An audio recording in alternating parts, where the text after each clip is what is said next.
in the Motor City? Well, we got here our new oven.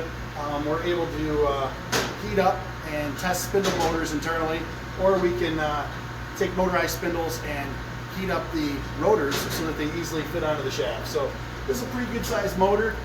We were outsourcing a ton of bacon washes on motorized spindles, but we brought this piece of equipment internally so that we can cut a lot of costs. Now we don't have to drive our motors to our local vendors in Detroit, or if you're in the spindle business, in the machine tool industry, you know that some of the best rewinders in the entire industry that are doing a lot of work on Japanese and German machining centers are located in Chicago, some of our partners.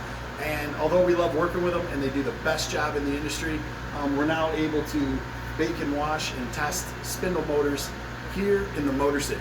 So just something else we're doing, and to cut costs, get you guys faster quotations, and handle quality control. Thanks, guys.